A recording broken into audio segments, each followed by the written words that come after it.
Bonjour à tous et bienvenue sur la chaîne. Ici c'est la chaîne de Nono Météo.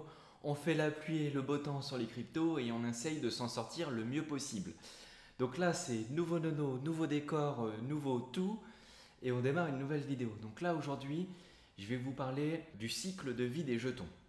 Donc, je vais vous expliquer comment les jetons sont listés, comment ça fonctionne, qui y a en face de nous et comment on fait pour essayer de s'en sortir le mieux possible et surtout d'éviter des pièges parce que franchement il y en a et vous devez le savoir, mais c'est pas tout le monde qui gagne de l'argent en crypto.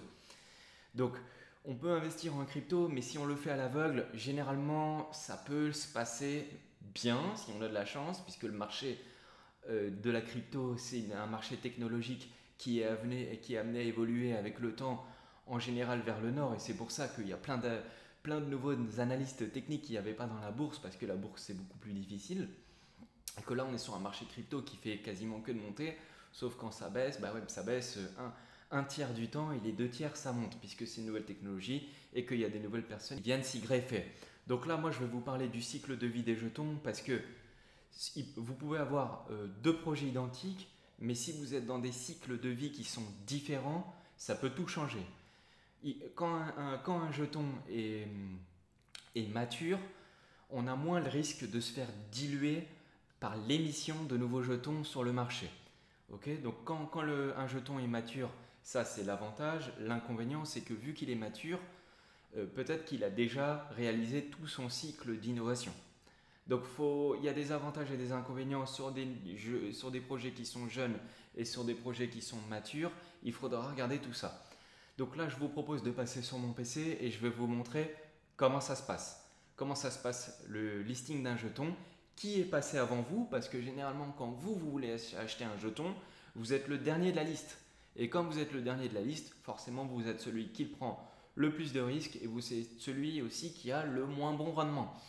Donc je vous montre ça sur mon PC, et en cours de vidéo j'aurai aussi un truc à vous parler où je suis en train de monter un groupe qui est spécial, mais je veux que ça soit pour une certaine catégorie de personnes, et donc je vous l'expliquerai en cours de la vidéo si ça vous intéresse. Dans ce cas là il faudra venir me parler en privé, mais ça c'est un autre sujet. Là on passe sur le PC et on regarde le cycle de vie d'un jeton. Ok, alors c'est parti. Pour faire simple, moi je vais vous prendre l'exemple de la blockchain Mina, le Mina token. Attention, petite parenthèse, Mina pour moi c'est un bon projet. Il n'y a aucune critique par rapport à Mina, parce que là j'ai pris au hasard Mina parce que je trouve un article qui est très intéressant là-dessus, mais j'aurais pu vous le faire pour n'importe quel token.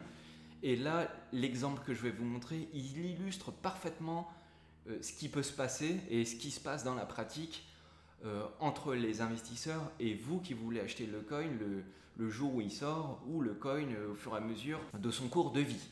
Donc là ça tombe bien, il est sorti il n'y a pas longtemps, hein. Il est sorti au mois de juillet 2021, donc c'est parfait, on est en plein de l'actualité. Au moment où on regarde la vidéo on est au mois de septembre, donc c'est 2 mois après.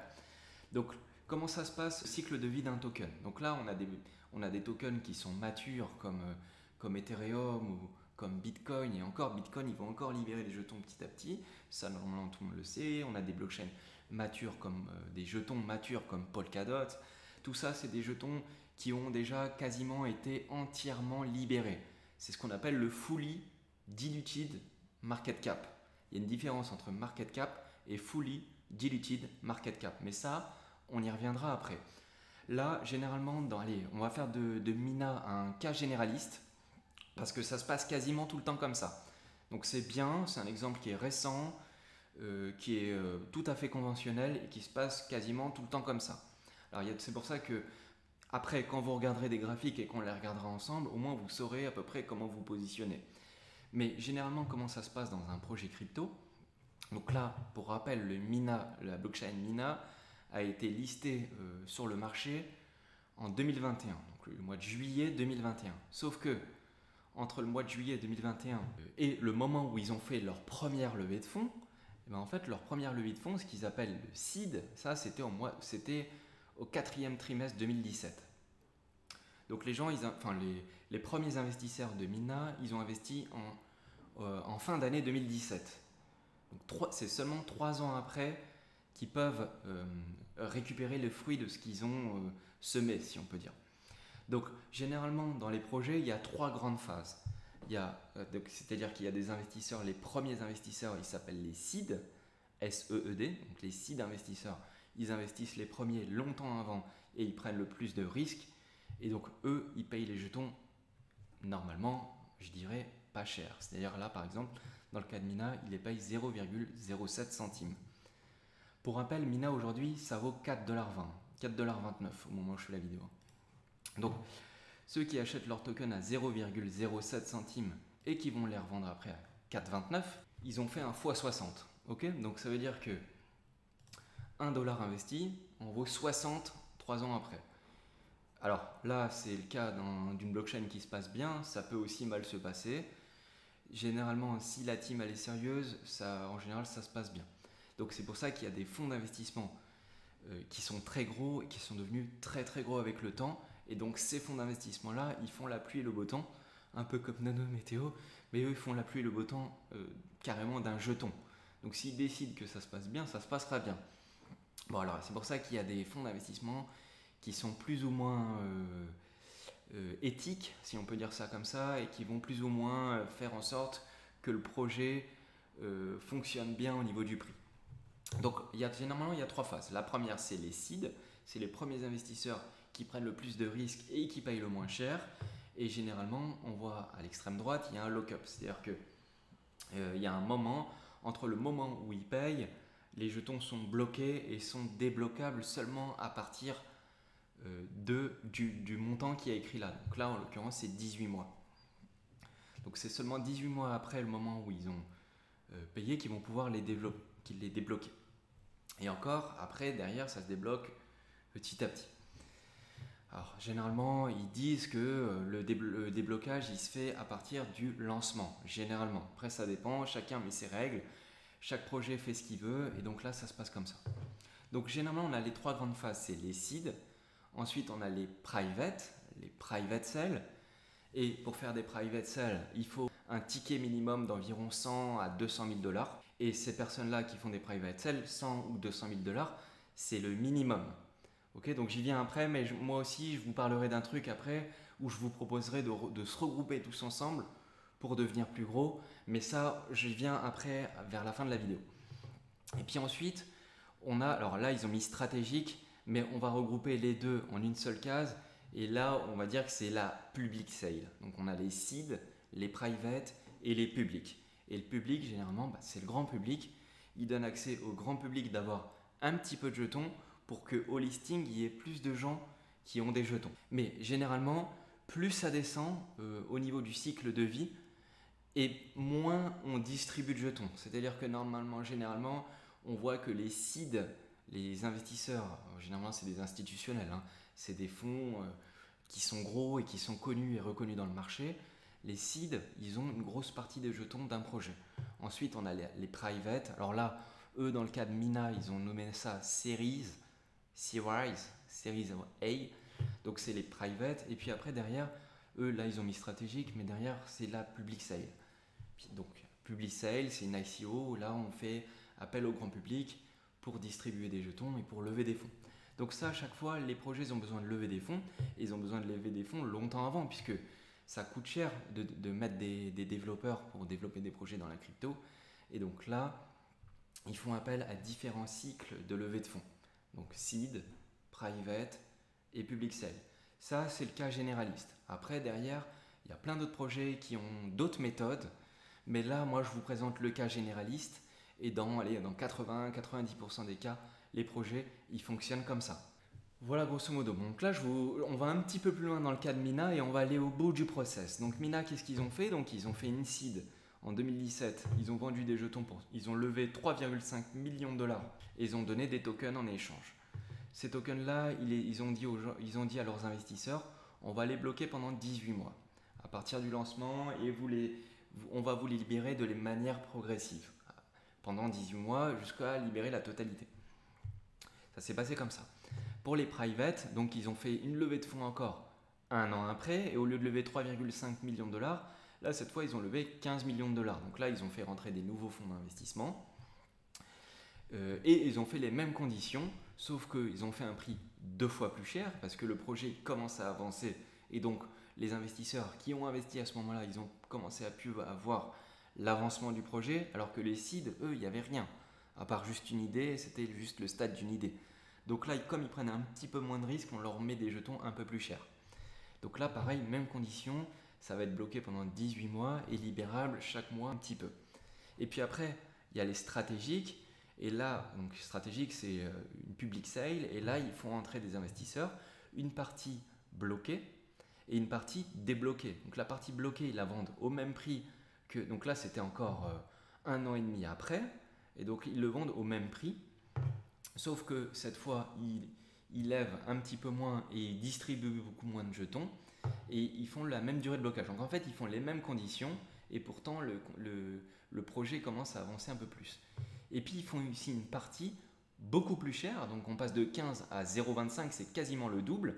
Mais cette fois, on dit aux investisseurs, vous, on va vous les débloquer 40 jours après la community sale, c'est-à-dire la vente publique.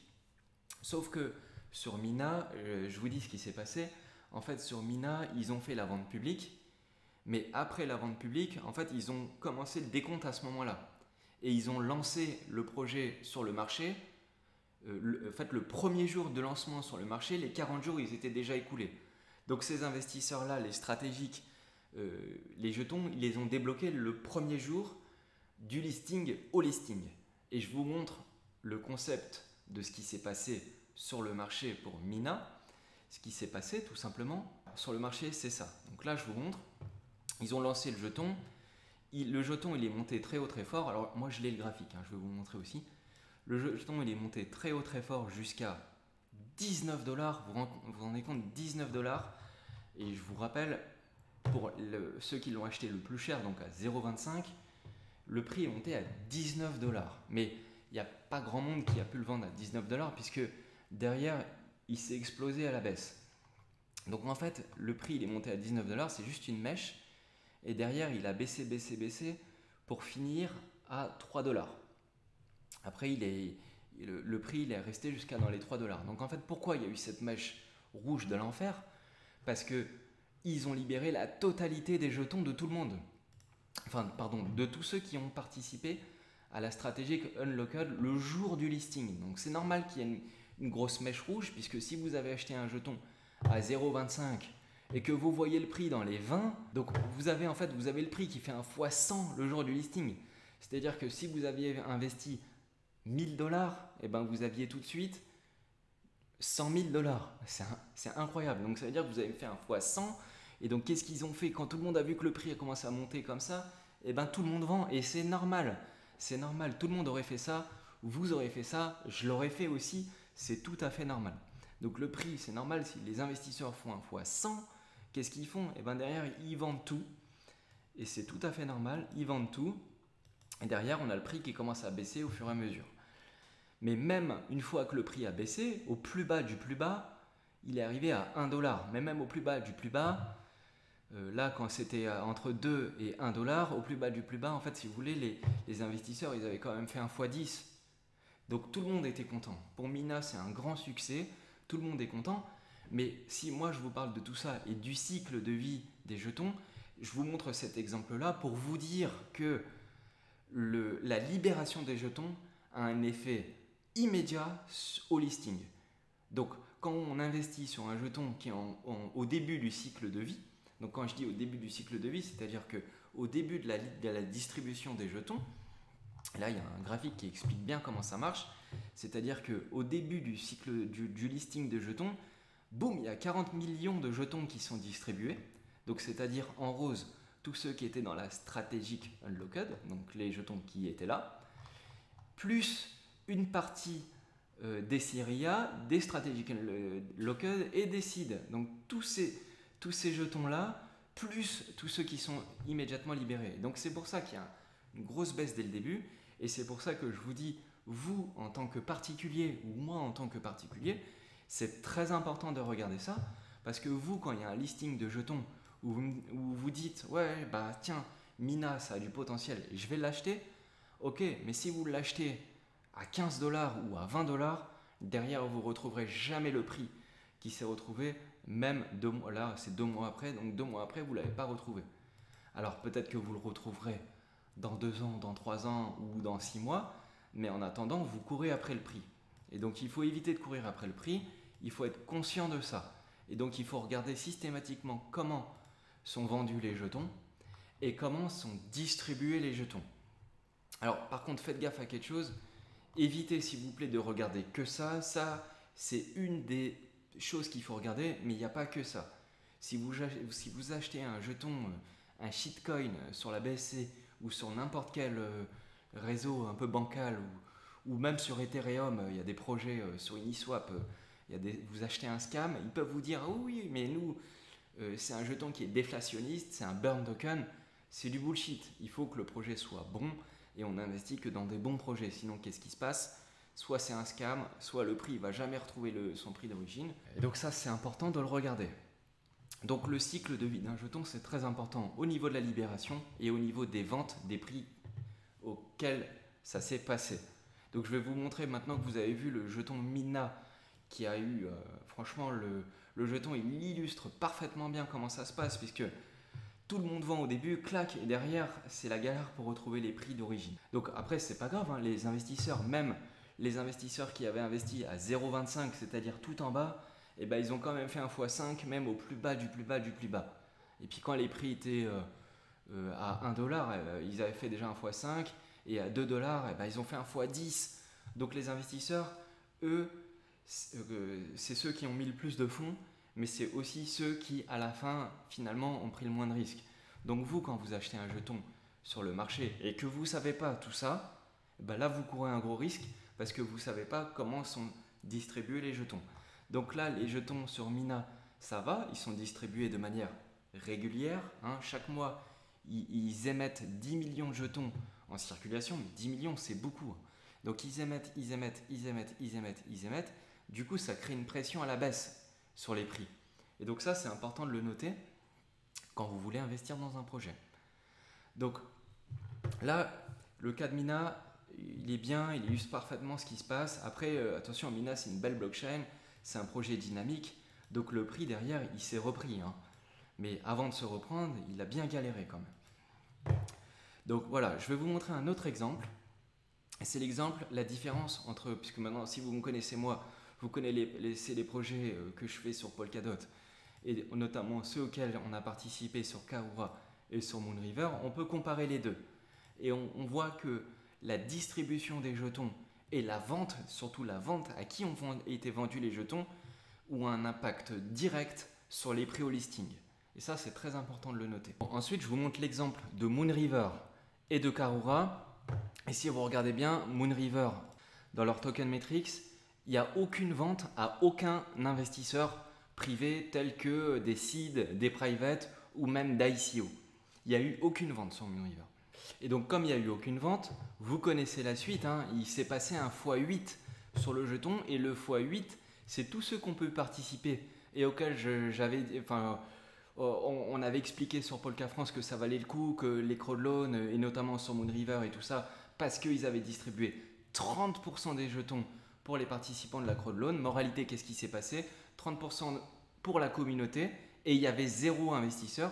Et c'est parce qu'il y avait 0 investisseur pour vendre le listing que derrière le prix, il est monté en flèche. Il est quasiment jamais redescendu. Donc vous voyez, sur Moonriver, ça a fait le cas inverse. Et du coup, c'est aussi pour ça que c'était aussi un petit peu moins intéressant au niveau du rendement, hein, pur et dur.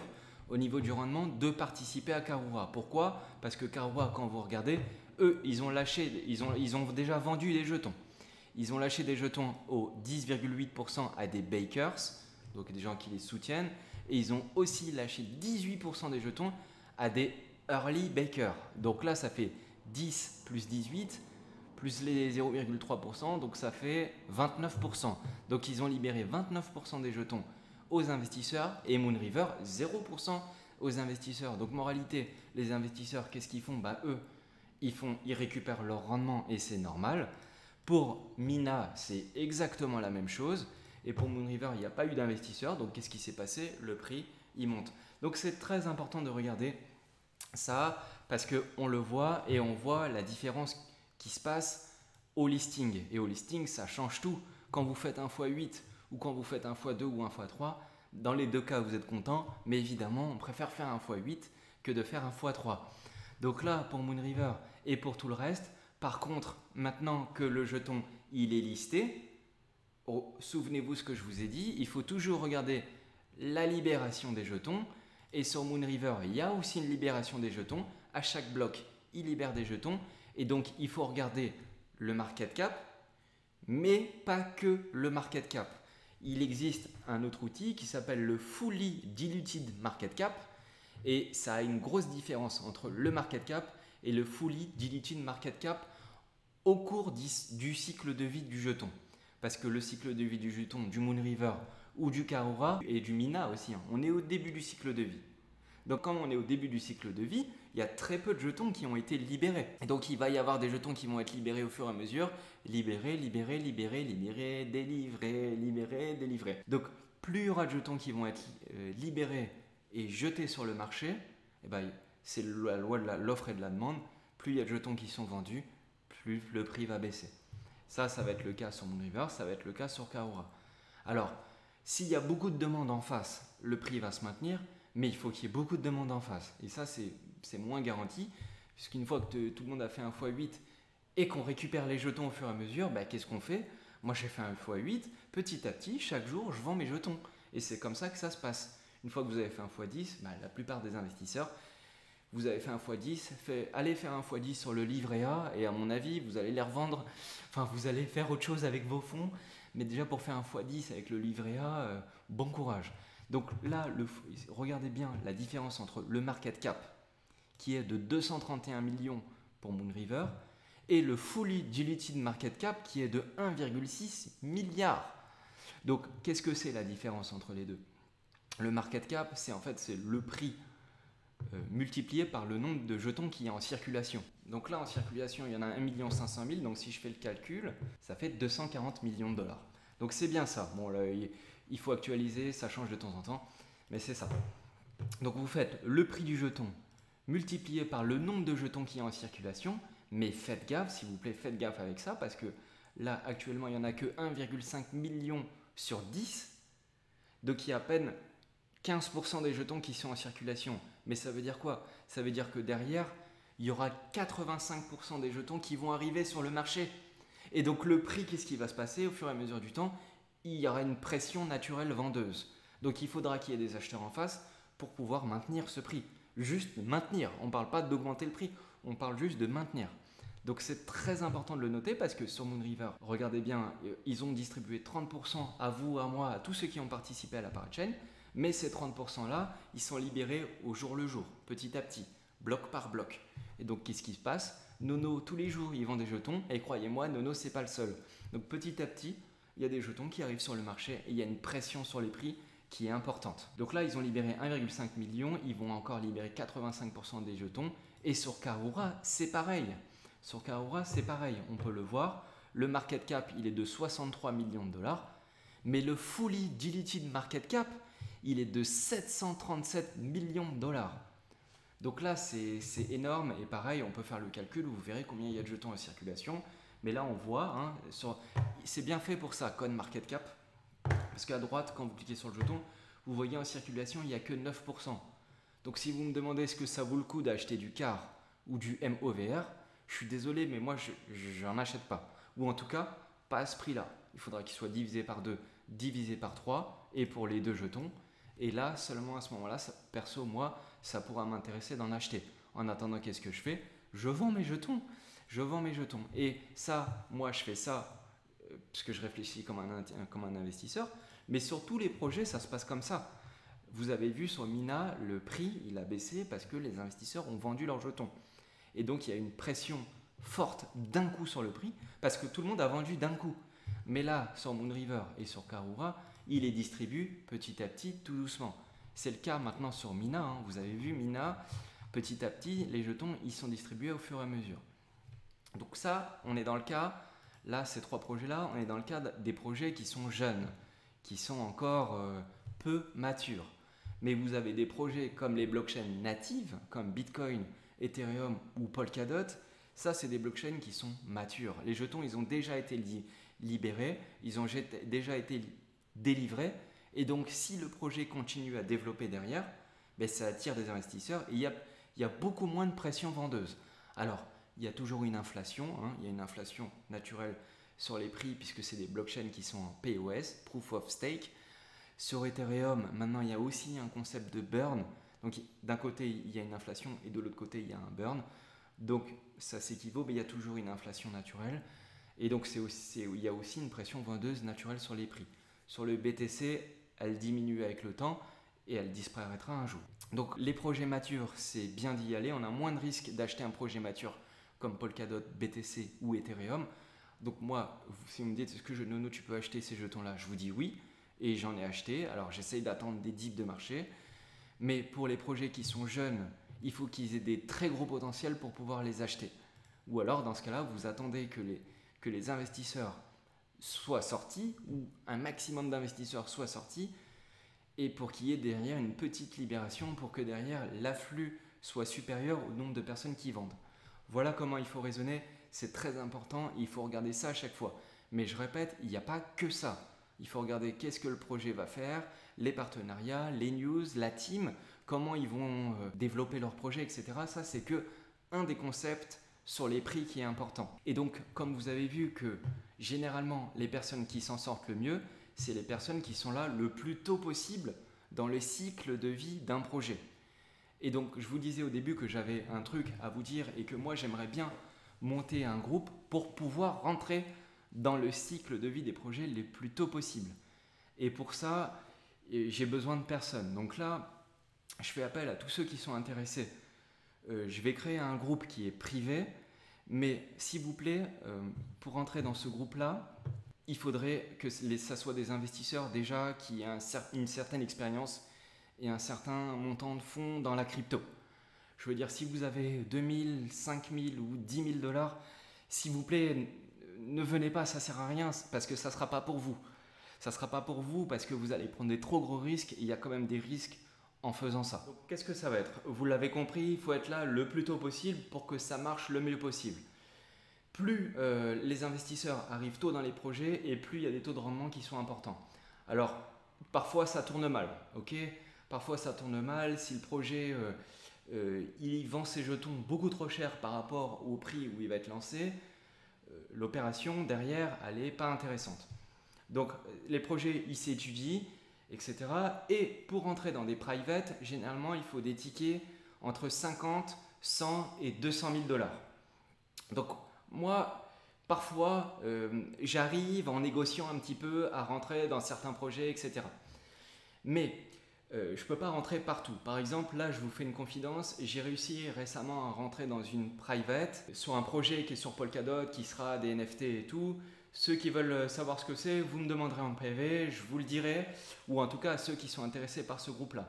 Sauf que pour rentrer dans le projet en question, ils me demandaient 25 000 dollars. Donc moi, franchement, j'étais pas chaud pour mettre 25 000 dollars, c'est quand même beaucoup.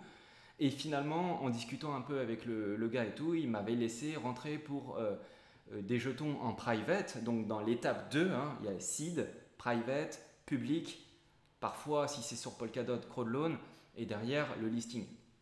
Donc private, il m'avait laissé rentrer. Le mini, en plus c'était une private, c'était pas la première. Hein. J'étais rentré dans la deuxième, c'était 25 000 mini. Moi, il m'a laissé rentrer avec 15 000. Et même 15 000, c'était un peu beaucoup. J'étais pas chaud, donc j'avais préféré appeler des potes. Donc salut les potes si vous reconnaissez. Et je leur ai dit, écoutez, on y va à 5 et à 5, c'est tout à fait raisonnable. On met 5 000 chacun et on peut rentrer. Sauf qu'on ne pourra pas faire ça à chaque fois. Et moi, des fois, j'ai des astuces et j'ai des plans et on me propose des choses que je suis obligé de refuser. Par exemple, Kilt Protocol. Ça, c'était du lourd. C'était au mois d'août 2020. Mais pour rentrer dans cette private, il fallait 50 000 dollars. Donc, en gros, moi, ce que j'aimerais faire, c'est que j'aimerais ouvrir un groupe privé. C'est-à-dire que je ne voudrais pas qu'il y ait trop de monde. Je vais l'ouvrir d'abord à 20 personnes. Il sera privé. Et je vous demande, s'il vous plaît, ne venez pas dans ce groupe si vous avez moins de 20 000 dollars en crypto parce que ça ne sera pas intéressant pour vous. Et qu'est-ce que je vais faire dans ce groupe? Déjà, je vais vous dire comment moi je fonctionne, quelles sont mes positions, pas en dollars mais en pourcentage. Je vous dirai ce que j'achète, à quel moment, quand, pourquoi, comment. S'il y a des astuces Et j'ai quelques astuces d'achat, de vente de NFT, de trucs et tout. Je partagerai tous mes conseils et mes techniques aux investisseurs. On sera entre nous de manière privée et je pense que je le ferai sur WhatsApp. Après, je verrai avec les 20 parce que je vais l'ouvrir à 20 personnes maximum et je verrai avec les 20, mais à mon avis, on le fera sur WhatsApp parce que comme ça, on aura les numéros de téléphone et on pourra se contacter et s'appeler au fur et à mesure des choses et tout. Et en fait, ce que j'aimerais faire, c'est regrouper des investisseurs, mais de manière privée. Et pour ça, et des personnes qui ont des fonds. Donc c'est pour ça que je vous demande, s'il vous plaît, de ne pas venir me voir si vous avez moins de 20 000 $ en crypto. Je ne vous demande pas de mettre 20 000, hein, mais je dis pour vous parce que ça ne vaudra pas le coup de mettre 2, 3, 4 ou 5 000 parce que ça fera tout de suite 25% de votre wallet et vous allez prendre beaucoup trop de risques pour ce que ça pourrait être pour vous. Donc là, je vais demander à vous, si ça vous intéresse, de venir me voir en privé. Je vais ouvrir ce groupe privé, je donnerai mes positions, mes techniques. Et le but de ce groupe-là, ça sera de se regrouper entre investisseurs. Et moi, je ferai le lien entre tous les investisseurs qui seront dans le groupe pour pouvoir rentrer dans des privates et pour négocier des entrées à 100, 150 000, 200 000 $ s'il faut. On mettra des fonds et on rentrera dans les gros et bons projets et qui ont des taux de retour. Comme vous avez vu, le Mina, ils ont fait un x20. Vous vous rendez compte, ici on met 100 000 $ et qu'on fait un x20, je ne vous fais pas un dessin, mais derrière, c'est 2 millions de $. Donc voilà, à 20, je pense qu'on ne va pas lever 100 000 $, mais si à 20, on met 1000 chacun, ça fait 20 000, et si on met 5 000 à 20, bah, ça fait 100 000. Donc pour l'instant, j'ouvre 20 places. C'est un groupe privé qui sera soit sur WhatsApp, soit sur Telegram, mais je pense que je le ferai sur WhatsApp parce qu'on pourra se faire des visios, s'appeler et tout. Et volontairement, pour éliminer les personnes qui sont un peu justes et tout, le prix, je vais le mettre en vente. Et alors, ça ne sera pas tous les mois, ça sera une fois et c'est tout. Le prix sera à 300 $ pour rentrer dans le groupe. Si vous voulez, si ça vous intéresse, vous venez me voir en privé. Vous me demandez et ça sera dans 2 ou 3 semaines, je vais l'ouvrir et dans 2 ou 3 semaines, on pourra le faire. On sera 20 et là, on commence à parler entre investisseurs qui sont avec un niveau un peu supérieur et tout. Et pour toutes les autres personnes qui me regardent, qui me disent « Oh là là, t'abuses et tout », dans ce cas-là, si vous voulez, on fera un autre truc, mais pour des plus petits. Pour des plus petits et pas cher, genre un truc à 10 $. Moi, je m'en fiche du prix en fait, c'est juste pour essayer qu'on soit entre personnes de confiance. Donc si ça vous intéresse, dans ce cas-là, vous venez me voir en privé, soit sur Twitter, soit sur Instagram. Je vous mets les liens dans la description. Et dans ce cas-là, on se fait ça.